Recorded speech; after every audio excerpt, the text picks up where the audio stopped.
गजोधर सज्जनपुर में रहने वाला वैसे तो एक ब्राह्मण था, लेकिन वो बहुत ही गरीब था।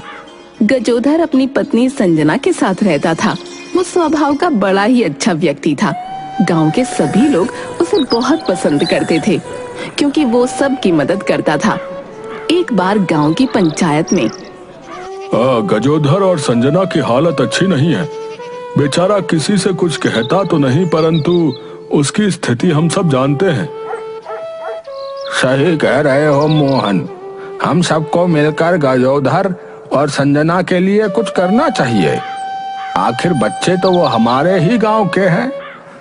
एक काम करते हैं, हम सब पैसे जमा करके गजोधर के लिए एक बैलगाड़ी और 2 बैलों का जोड़ा खरीद देंगे, ताकि वो उससे सवारियों को लाने और ले जाने का काम कर सके, जिससे उसकी कुछ आमदनी हो सके। गांव वालों ने चंदा इकट्ठा किया और मुखिया जी की देखरेख में गजोधर के लिए एक बैलगाड़ी खरीदी गई।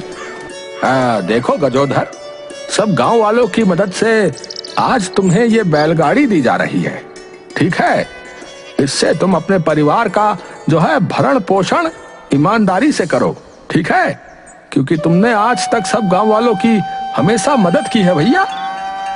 धन्यवाद मुखिया जी, मेरे धन्य भाग हैं जो मैं ऐसे गांव में रह रहा हूँ। मैं सब गांव वालों का आभारी हूँ। गजोधर उस बैलगाड़ी में सवारियां लाने और ले जाने का काम कर अपना गुजर बसर करने लगा। एक दिन गजोधर जब शहर से गांव वापस आ रहा था तो उसे रास्ते में एक सेठ जी और साधु बाबा मिले। तुम गांव जाने का कितना पैसा लोगे? सेठ जी, आपसे 5 रुपए लूंगा और बाबा से 2 रुपए लूंगा। ऐसा क्यों? सेठ जी, आपकी आमदनी ज्यादा है, इसलिए आपसे 5 रुपए लूंगा, जो कि गांव तक जाने का उचित किराया है। लेकिन बाबा से 2 रुपए लूंगा, क्योंकि वो तो अपनी गुजर बसर करने के लिए लोगों के दिए हुए दान पर आश्रित रहते हैं। इसलिए मैं उनसे किराया कम लूंगा और ये सोचूंगा कि मैंने 3 रुपए दान कर दिए। सेठ और साधु बाबा दोनों लोग बैलगाड़ी में बैठ गए और वहाँ से निकल पड़े। साधु बहुत बुजुर्ग थे। गजोधर ने साधु महाराज से कहा, बाबा, आप काफी बुजुर्ग हैं। आप अपने अनुभव किए हुए कुछ किस्से सुनाए, जो हमारे जीवन में हमारे भी काम आए और हमारा ये सफर भी कट जाए। मैं तुम्हें अपने अनुभव का एक किस्सा सुनाता हूँ, लेकिन उसका मैं 1 रुपया लूंगा। ठीक है साधु महाराज, आप किस्सा सुनाइए। अगर कोई बात 4 आदमी एक साथ मिलकर तुमसे कहें, तो तुम्हें वो बात मान लेनी चाहिए और उस काम को कर लेना चाहिए। अब उसके बाद साधु महाराज, ये बात तो यहीं खत्म हो गई। दूसरी बात के फिर से 1 रुपया लूंगा। ठीक है महाराज, सुनाइए। जब भी किसी नदी के घाट पर स्नान करने जाओ, तो उस घाट पर स्नान करना जहां पर लोगों की भीड़ ना हो। भीड़ भाड़ वाले घाट पर स्नान मत करना। आगे बताइए साधु महाराज। ये बात यहीं खत्म हो गई। अगर आगे की बात सुननी है तो 1 रुपया और लगेगा। सेठ जी से तो मैं 5 रुपए लेने वाला हूं। अभी भी मेरे पास 1 रुपए का मुनाफा है। मैं एक और बात सुन सकता हूं। महाराज, कृपया करके एक बात और सुना दें। अगर कोई बात छुपाना चाहते हो या कोई भेद किसी से गुप्त रखना चाहते हो, तो वो बात अपनी पत्नी से भी कभी मत कहना। महाराज, बातों बातों में हम लोग गांव पहुंच गए। गजोधर सवारियों को उतार अपने घर लौट आता है। दूसरे दिन गजोधर फिर से शहर जाता है, जहां उसे कुछ लोगों की भीड़ दिखाई देती है। उत्सुकतावश वो भी भीड़ के अंदर जाता है और उसे पता चलता है कि वहां सड़क पर एक व्यक्ति मरा पड़ा है। हालत देखकर ऐसा लगता था कि वो कोई भिखारी था, जो अब इस दुनिया में नहीं था। परंतु कोई भी उस मृत शरीर को शमशान घाट ले जाने को तैयार नहीं था। गजोधर को काफी लोग पहचानते थे कि वो बैलगाड़ी में सवारियां लाने ले जाने का काम करता है। एक व्यक्ति ने कहा, भाई, तुम तो बैलगाड़ी के कोचवान हो ना? तुम क्यों ना इस बेचारे के मृतक शरीर को शमशान घाट पर छोड़ दो ताकि इसका अंतिम क्रिया कर्म हो सके भैया। नहीं नहीं, मैं एक ब्राह्मण हूँ और मैं ये काम नहीं कर सकता हूँ।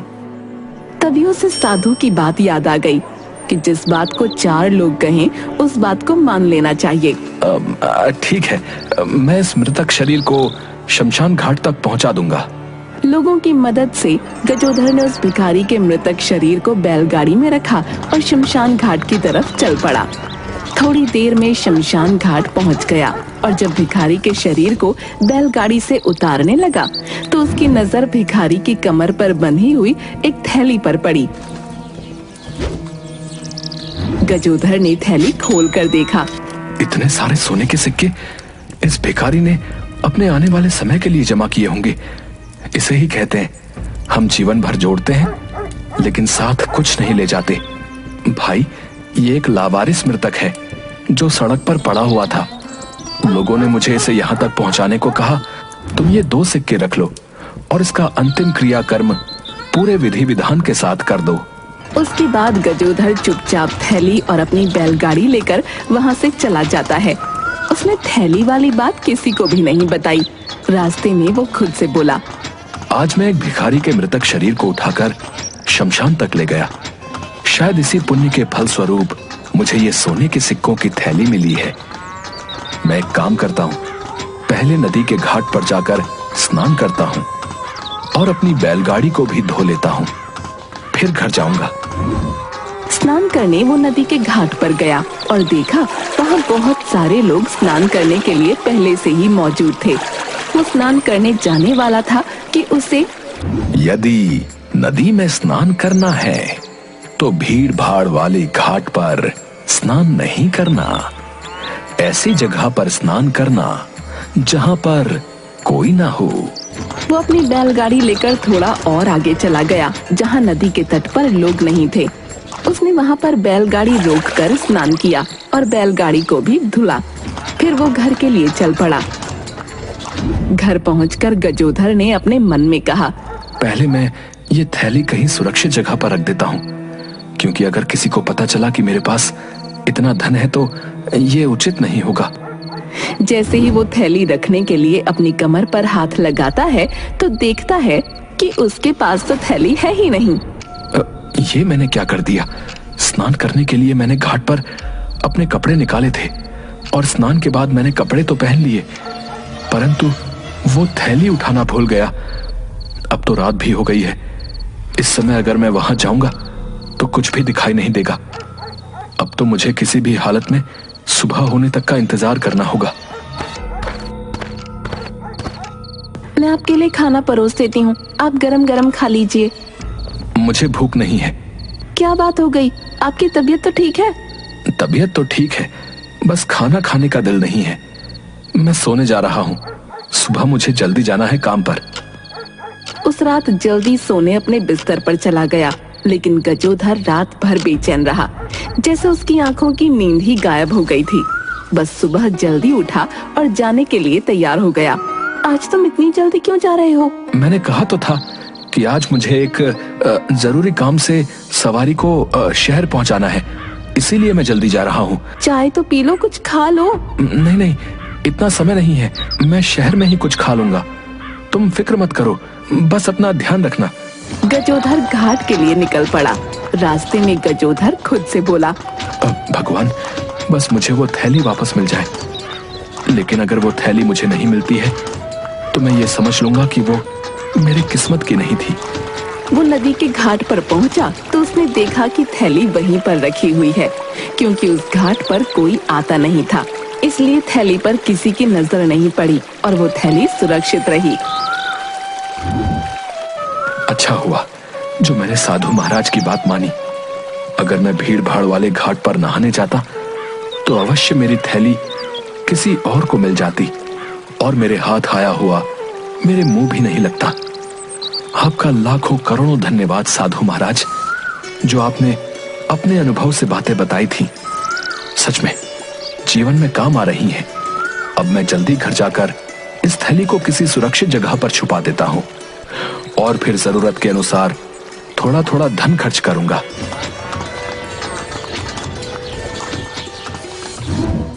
गजोधर थोड़ा थोड़ा करके धन खर्च करने लगा और कुछ समय बाद उसने अपना घर अच्छा बनवा लिया। परंतु बैलगाड़ी में सवारी लाने ले जाने का काम उसने नहीं छोड़ा। गजोधर के पड़ोस में रहने वाला धनीराम गजोधर की तरक्की देखकर उससे ईर्ष्या करने लगा। एक दिन धनीराम अपनी पत्नी कलावती से बोला, मुझे एक बात समझ में नहीं आती है कि ये गजोधर जो है बैलगाड़ी में सवारियों को लाने ले जाने का काम करता है, फिर भी इसने अपना घर कितना अच्छा बनवा लिया है भाई। और जहाँ पहले उनके पास जो है खाने को भी नहीं रहता था, आज देखो उनकी स्थिति कितनी अच्छी हो गई है।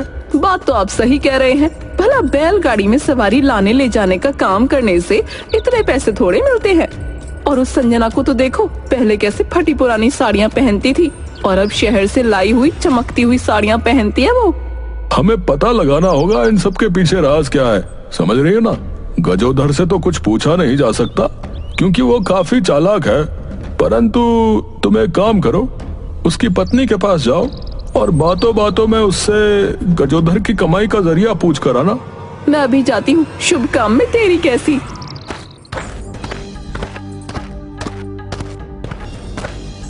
कलावती भाभी, आज आप रास्ता कैसे भूल गयी? बहन संजना, कितने दिनों से सोच रही थी तुम्हारे यहाँ तुमसे मिलकर आऊं। आप तो हमारे घर कभी आती नहीं, हम गरीब जो ठहरे। नहीं नहीं संजना, ऐसी बात नहीं है, बस घर के कामों से समय ही नहीं मिलता। बहन, तुम्हारे दिन तो अचानक बदलने लगे हैं। अब तो तुम्हारा घर भी बड़ा हो गया है और सुंदर बन गया है। तुम्हारी स्थिति तो पहले से बहुत अच्छी हो गई है। पर ये तो बताओ, ये सब हुआ कैसे? ये तो मैं नहीं जानती, लेकिन मेरे पति बहुत मेहनत करते हैं। अरे बहन, तुम नहीं जानती इन पतियों को। अपनी सारी बातें हमें थोड़ी ना बताते हैं, लेकिन हमारा फर्ज बनता है कि हमें हर बात पता होनी चाहिए। आप सच कह रही हैं भाभी, मैं तो कभी कुछ पूछती ही नहीं हूँ। यही तो गलती करती हो बहन, तुम बहुत भोली हो, इसलिए मेरा फर्ज बनता है तुम्हें समझाना। तुम्हें सब पता होना चाहिए कि तुम्हारा पति करता क्या है, कहाँ जाता है, कहाँ से पैसे लाता है। कहीं वो गलत संगत में तो नहीं पड़ गया ना, जो अचानक इतना धन आने लगा। सही कह रही हैं भाभी आप, मैं आज से ही पूछती हूँ, आखिर इतना धन आता कहाँ से है। शाम को जब गजोधर घर आता है, आज आपको मुझे बताना ही होगा, आप पैसे कहाँ से कमाते हैं? बैलगाड़ी चलाकर इतने पैसे कमाना मुमकिन नहीं है। गजोधर बहुत समझदार था, उसने मन ही मन सोचा, हो ना हो, किसी ने मेरी भोली भाली पत्नी को भड़का दिया है। तुम नहीं जानती मैं कितनी मुश्किल से झूठ सच बोलकर तुम्हारे लिए ये धन कमाता हूँ, क्योंकि मैं नहीं चाहता कि तुम मेरे साथ और गरीबी में रहो। तो आप मुझे सच सच बताइए ना, आप ये धन कैसे कमाते हैं? मैं रोज शहर जाता हूँ और कितनी मुश्किल से झूठ सच बोलकर ये धन कमाता हूँ। शहर की कोतवाली में बहुत सारे मुकदमे होते हैं, जिसमें कोतवाल साहब मुझे उन मुकदमों में गवाही देने के लिए कहते हैं, जिसके लिए वो रोज मुझे 2000 रुपए देते हैं। संजना गजोधर की बातों से संतुष्ट हो गई और उसने कहा, मुझे माफ कर दीजिए, आपको मेरी वजह से कितना कुछ करना पड़ता है। दूसरे दिन संजना कलावती को सारी बातें बताती है और कलावती अपने पति धनीराम को। अच्छा, तो ये बात है, मैं भी कल से शहर जाऊंगा और ऐसे ही रोज के रोज 2000 रुपए कमा कर लाऊंगा और बहुत जल्द उस गजोधर से अमीर बन जाऊंगा। हाँ, ये सही रहेगा, हमें भी जल्द से जल्द पैसे जोड़ने होंगे। दूसरे दिन धनीराम कोतवाली पहुंच जाता है और अंदर जाने से डरता है, इसलिए बाहर ही वो चक्कर लगाने लगता है। एक सिपाही धनीराम को इधर उधर चक्कर लगाते देखता है और उसे उस पर कुछ संदेह होता है। वो धनीराम को पकड़कर कोतवाल के सामने ले जाता है। हाँ भाई, रे कौन हो तुम और कोतवाली के बाहर चक्कर क्यों लगा रहे थे? जी कोतवाल साहब, मैं तो यहाँ बस वो आपके काम के लिए। अरे भाई, जो पूछ रहा हूँ उसका सही सही जवाब दो, वरना ये डंडा देखा है? जी जी जी साहब, मैं तो यहाँ सच्ची झूठी गवाही देने के लिए आया हूँ। आप मुझे जिस मुकदमे में गवाही देने को बोलेंगे मैं दे दूंगा। क्या कहा तुमने? सच्ची झूठी गवाही? जी जी जी साहब, आप मुझे 2000 की जगह 1500 भी दे देंगे तो भी मैं खुशी खुशी ये काम कर लूंगा साहब। कोतवाल बहुत ईमानदार आदमी था और धनीराम की सच्ची झूठी गवाही की बात सुनकर गुस्सा हो जाता है और सिपाही को आदेश देता है। अरे भाई, इस दुष्ट आदमी को कैद खाने में डाल दो और सारा दिन इस पर 100 डंडे बरसाओ। फिर शाम को अगर इसका दिमाग सही हो जाए तो इसे छोड़ देना। धनीराम पूरा दिन डंडे खाता रहा और उसकी हालत खराब हो गई। अरे कोतवाल साहब, अब गलती से भी कभी झूठी गवाही देने की नहीं सोचूंगा। अब तो जाने दीजिए। पूरा बदन दर्द कर रहा है। अब तो कुछ महीनों तक बैठना भी मुश्किल है।